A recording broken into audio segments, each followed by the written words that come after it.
அப்ப இந்த ஹுபைப் ரலியல்லாஹு அன்ஹு அவர்களுடைய மரணம் தான் அவருடைய இஸ்லாத்தை ஏற்பதற்கான காரணமாக இருந்தது. அப்ப ஹுபைப் ரலியல்லாஹு அன்ஹு அவர்கள் எப்படிப்பட்டவர்கள், எப்படி மரணித்தார்கள் என்று சொன்னால், தங்களுக்கு முன்னால் ஒரு ஈட்டியை கொண்டு வந்து நீட்டி, நீ அல்லாஹ்வை எடுத்துக்கொள்கிறாயா அல்லது உலகத்தில் உயிர் வாழ்வதை எடுத்துக்கொள்கிறாயா என்று கேட்கப்பட்ட போது அல்லாஹ்வை அவர்கள் தேர்ந்தெடுத்தார்கள். அப்ப இந்த ஹுபைப் ரலியல்லாஹு அன்ஹு அவர்கள் இந்த உஹது போர்க்களத்திற்கு பிறகு அல்லாஹ்வுடைய தூதர் ஒரு 10 பேரை செலக்ட் பண்றாங்க. அல்லாஹ்வுடைய தூதர் ஒரு 10 பேரை தேர்ந்தெடுத்து மக்காவிற்கு அனுப்புகிறார்கள். எதற்கென்று சொன்னால், மக்காவிற்கு சென்று அவர்கள் பார்த்து வர வேண்டும். அவர்கள் எப்படியெல்லாம் திட்டம் போடுகிறார்கள், நமக்கு எதிராக என்னவெல்லாம் வேலை நடந்து கொண்டிருக்கிறது, அவர்கள் அடுத்த போருக்கு தயாராகி கொண்டிருக்கிறார்களா, யாரெல்லாம் இருக்கிறார்கள், என்ன நடந்து கொண்டிருக்கிறது, அவர்கள் என்ன செய்து கொண்டிருக்கிறார்கள், போருக்காக தயாரித்துக் கொண்டிருக்கிறார்களா என்று ஒரு உளவு பார்ப்பது போன்ற ஒரு வேலையை செய்வதற்காக அல்லாஹ்வுடைய தூதர் ஸல்லல்லாஹு அலைஹி வஸல்லம் அவர்கள் ஒரு 10 நபர்களை தேர்வு செய்து மக்கா தேசத்தை நோக்கி அனுப்புகிறார்கள். மிக ஒரு கடினமான ஒரு வேலை. எப்படி தங்களை வெளிப்படுத்திக் கொள்ளாமல் இருக்க வேண்டும். இந்த வேலையை அவர்கள் தெரிந்து கொண்டார்கள் என்று சொன்னால் கழுத்து அறுக்கப்படும் நிச்சயமாக. அப்போ மிகப்பெரிய ஒரு கிரிட்டிக்கலான வேலையை பார்ப்பதற்காக ஒரு 10 வைரங்களை அல்லாஹ்வுடைய தூதர் ஸல்லல்லாஹு அலைஹி வஸல்லம் அவர்கள் தேர்ந்தெடுத்து என்ன செய்கிறார்கள், மக்காவிற்கு அனுப்புகிறார்கள். யாருடைய தலைமையில்? இப்னு சாபித், அதாவது ஆசிம் இப்னு சாபித் ரலியல்லாஹு அன்ஹு அவர்கள் என்று சொல்லக்கூடிய அந்த சஹாபியின் தலைமையில் ஒரு 10 பேர், அவரோடு சேர்த்து 10 பேரை அல்லாஹ்வுடைய தூதர் மக்கா தேசத்தை நோக்கி அனுப்புகிறார்கள். அதில் ஒருவர் தான் இந்த ஹுபைப் ரலியல்லாஹு அன்ஹு. அப்ப அவர்கள் செல்கிறார்கள்.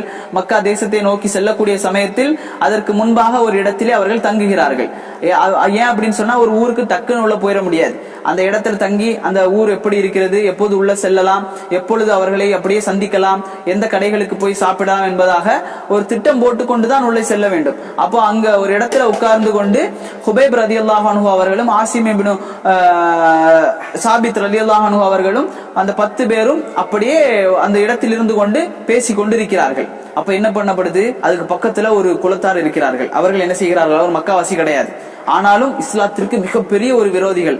அவர்கள் என்ன செய்கிறார்கள், தங்களுக்கு மத்தியில் இருக்கக்கூடிய மிக சிறந்த வில் வித்தைக்காரர்கள், அம்பு வித்தைக்காரர்கள், வாழ்வீச்சுக்காரர்கள், மிக பலமுடையவர்கள் 200 பேர், ஒரு ரிவாயத்தில் 100 பேர் என்று வருகிறது, இன்னொரு ரிவாயத்தில் 200 பேர் என்று வருகிறது. அப்ப அந்த 200 பேரை அழைத்து கொண்டு அவர்கள் என்ன செய்கிறார்கள், இந்த 10 பேரை இன்று நாம் பிடித்து விட வேண்டும், இந்த 10 பேரை பிடித்து கொண்டு போய் கொல்ல வேண்டும் என்பதல்ல, பிடித்து கொண்டு போய் மக்காவில் இவர்களை விற்று அதில் பணம் சம்பாதிக்க வேண்டும் என்பதற்காக அந்த 200 பேர்களை அழைத்து கொண்டு அந்த கூட்டம் என்ன செய்கிறது, இந்த படையை நோக்கி 10 பேரை நோக்கி வருகிறது. அப்ப இந்த 10 பேர் அங்கு அமர்ந்து கொண்டிருக்கிறார்கள். இமாம் புகாரி பதிவு செய்கிறார்கள் இந்த சம்பவங்களை எல்லாம். அப்ப இந்த 10 பேர் என்ன செய்கிறார்கள், ஆசிம் இப்னு சாபித் ரலியல்லாஹு அன்ஹு என்ன செய்கிறார்கள், தங்களுடைய தோழர்களை எல்லோரும் அழைத்து கொண்டு அப்படியே மலைக்கு ஓடுறாங்க.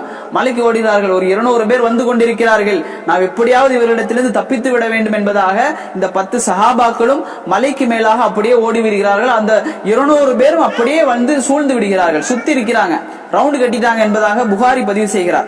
இமாம் புகாரி அந்த நூலிலே பதிவு செய்கிறார்கள். அப்படியே சுற்றி வளைத்து விட்டார்கள் 200 பேரும். அப்போ அந்த 10 பேர் மட்டும் மலைக்கு மேலாக நிற்கிறார்கள். பேச்சுவார்த்தை நடத்தப்படுகிறது. அந்த 200 பேரும் பேசுகிறார்கள். நீங்கள் கீழே இறங்கி வந்து விட்டால் உங்களை ஒன்றும் செய்ய மாட்டோம், நீங்கள் கீழே இறங்கி வந்து விடுங்கள், நாங்கள் ஒன்றும் உங்களை செய்ய மாட்டோம், உங்களை விட்டு விடுவோம், ஒரு பேச்சுவார்த்தை நடத்துவதற்காகத்தான் கீழே அழைக்கிறோம் என்று அவர்கள் பேச்சுவார்த்தை நடத்துறாங்க. அப்ப ஆசிம் சொல்றாரு தங்களுடைய தோழரிடத்திலே, தோழர்களே அறிந்து கொள்ளுங்கள், இவர்கள் இறை நிராகரிப்பாளர்கள், இவர்கள் வாக்குறுதியை மீறக்கூடியவர்கள், இவர்கள் வாக்குறுதி எல்லாம் இவர்கள் என்ன செய்ய மாட்டார்கள், நிறைவேற்ற மாட்டார்கள். இவர் அல்லாஹ்வையும் அல்லாஹ்வுடைய தூதரையும் நம்பிக்கை கொண்டவர்கள் கிடையாது, இவர்கள் மறுமையை நம்பியவர்கள் கிடையாது, இவர்கள் மறுமை நாளை நம்பியவர்கள் கிடையாது, கேள்வி கணக்கை இவர்கள் நம்ப மாட்டார்கள், இவர்கள் நமக்கு நிச்சயம் துரோகம் செய்வார்கள், நீங்கள் நம்பி விடாதீர்கள் என்று தோழர்களுக்கு அவர் சத்தம் போட்டு சொல்கிறார் ஆசிம் ரலியல்லாஹு அன்ஹு அவர்கள். அப்போ இந்த சஹாபி என்ன செய்கிறார், இப்படி சொன்னவுடன் அந்த எதிரிகள் 200 பேரும் சேர்ந்து தாக்குதல் நடத்துகிறார்கள், அம்பு வீசுகிறார்கள். அப்ப அவர்களும் அம்பு வீசுகிறார்கள். 2 பேருக்கு மத்தியில் அந்த ஒரு சின்ன ஒரு யுத்தம் நடக்கிறது. அப்போ அதில் இந்த போரினுடைய அந்த முடிவில் 7 பேர் கொல்லப்படுகிறார்கள். ஆசிம் ரலியல்லாஹு அன்ஹு அவரோடு சேர்த்து 7 பேர் கொல்லப்படுகிறார்கள். 3 பேர் மட்டும் உயிரோடு இருக்கிறார்கள். 10 பேர்ல 3 பேர் தான் உயிரோடு இருக்கிறாங்க மலைக்கு மேலாக. அதில் ஒருவர் ஹுபைப் ரலியல்லாஹு அன்ஹு, இன்னொருவர் சயீத் ரலியல்லாஹு அன்ஹு அவர்கள், இன்னொருவருடைய பெயர் குறிப்பிடப்படவில்லை. இந்த 3 சஹாபாக்களும் மட்டும்தான் உயிரோடு இருக்கிறார்கள். அப்பொழுதும் பேச்சுவார்த்தை நடத்தப்படுகிறது. நீங்கள் கீழே இறங்கி வந்து விட்டால் உங்களை நாங்கள் விட்டு விடுவோம், உங்களை ஒன்றும் செய்ய மாட்டோம் என்று பேச்சுவார்த்தை நடத்தப்படுகிறது. அந்த 3 பேரும் அப்படியே கீழே இறங்கி வராங்க. வந்தவுடன் 3 பேரையும் சங்கிலிகளால் கெட்டி கைது செய்து விடுகிறார்கள். அப்ப இவர்கள் சொல்கிறார்கள், உங்களிடத்தில் என்ன சொன்னோம், நீங்கள் விட்டு விடுவீர்கள் என்பதுதானே சொன்னீர்கள், நீங்கள் ஏன் இப்படி செய்கிறீர்கள் என்று கேட்டபோது ஒரு சஹாபி என்ன செய்கிறார், நான் உங்களோடு வரமாட்டேன் என்று அடம்பிடிக்க அந்த தோழரையும் இந்த எதிரி கூட்டம் கொண்டு விடுகிறது. இப்பொழுது 2 பேர் தான், ஒன்று சயீத் ரலியல்லாஹு அன்ஹு அவர்கள், இன்னொன்று ஹுபைப் ரலியல்லாஹு அன்ஹு அவர்கள். இந்த 2 பேரையும் அழைத்து கொண்டு மக்காவிற்கு செல்கிறார்கள். என்று சொன்னால் மக்காவில் கொண்டு போய் இவர்களை அடிமையாக விற்க வேண்டும், வித்தால் தான் எனக்கு காசு கிடைக்கும் என்பதாக இந்த கூட்டம் மக்காவை நோக்கி இந்த ஹுபைபை அழைத்து கொண்டு செல்கிறது. அப்ப இந்த ஹுபைப் ரலியல்லாஹு அன்ஹு அவர்கள் இழுத்து கொண்டு செல்லப்படுகிறார்கள்.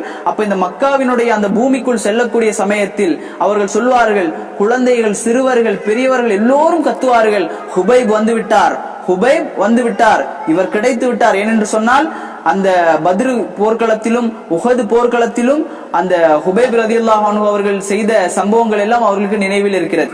அங்கே ஒரு மனிதர் இருந்தார், ஹாரிஸ் என்று சொல்லக்கூடிய ஒரு மனிதர்.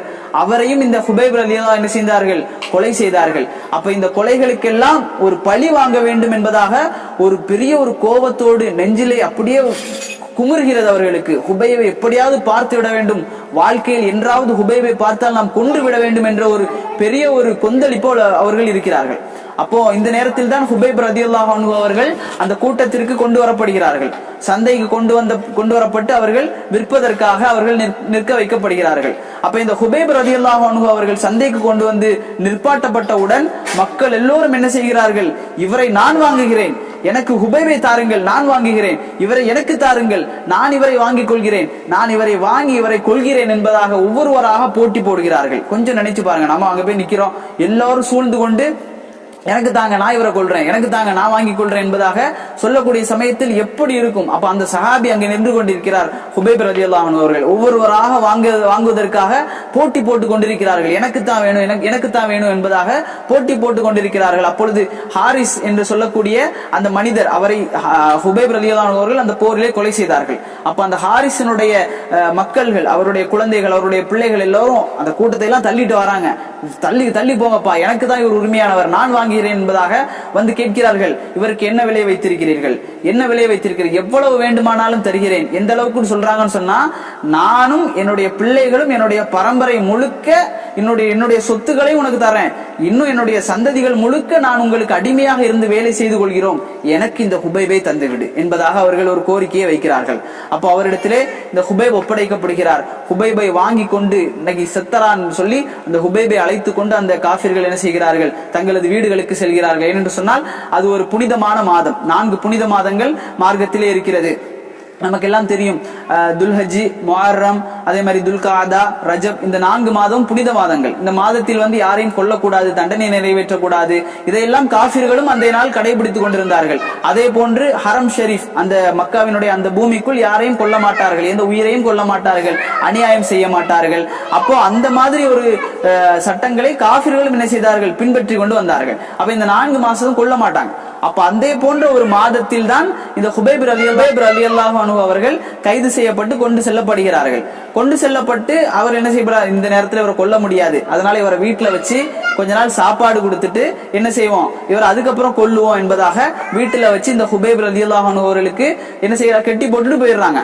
வீட்டிலே கடை கொண்டு இவர் என்ன நமக்கு சாப்பாடு கொடுத்தாலும் சரி, சாப்பாடு கொடுக்காட்டாலும் சரி, இவருக்கு கட்டி போட்டுருவோம் என்பதாக இந்த ஹுபைப் ரலியல்லாஹு அன்ஹு அவர்களை வீட்டில கட்டி வைத்து விட்டு அவர்கள் சென்று விடுகிறார்கள். அப்ப ஹுபைப் ரலியல்லாஹு அன்ஹு அந்த வீட்டுல தான் கைதியாக உட்கார்த்து வைக்கப்படுகிறார். அவருக்கு டேட் குறிப்பிடப்படுது, இன்றைய நாள் இவரை கொலை செய்து விட வேண்டும் என்பதாக அவருக்கு டேட் குறிப்பிடப்படுது. ஆனால் அவர் பயப்படவில்லை, அவர் தைரியமாக இருக்கிறார், அல்லாஹ்விற்கான மரணம் என்பதாக தைரியமாக இருக்கிறார்கள். அப்போ அந்த நாட்கள் அப்படியே போய்கொண்டே இருக்கிறது.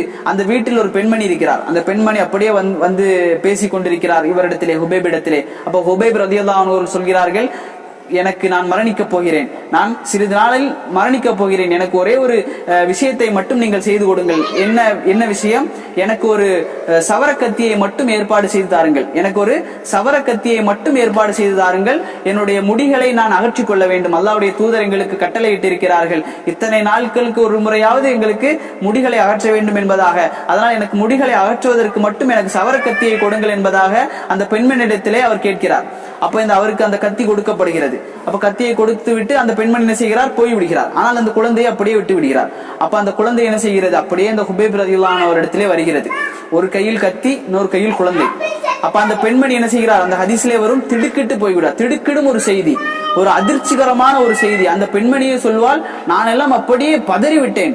ஏன் அந்த காட்சியை பார்த்து. ஹுபைப் ரலியல்லாஹு அன்ஹு அவர்கள் கைதியாக இருக்கிறார், ஒரு கையில் கத்தி, இன்னொரு கையில் என்னுடைய குழந்தை என்பதாக அவர்கள் பதறிக் கொண்டிருக்கிறார்கள். ஏதாவது செய்து விடுவாரோ, என்னுடைய குழந்தையை கடத்தி கொண்டு போய்விடுவாரோ, அல்லது குழந்தையை அப்படியே பிடித்து வைத்துக் கொண்டு என்னை விட்டால் தான் உன்னுடைய குழந்தையை விடுவேன் என்று சொல்லி விடுவாரோ என்று அந்த பெண்மணி பயந்து கொண்டிருக்கிறார்.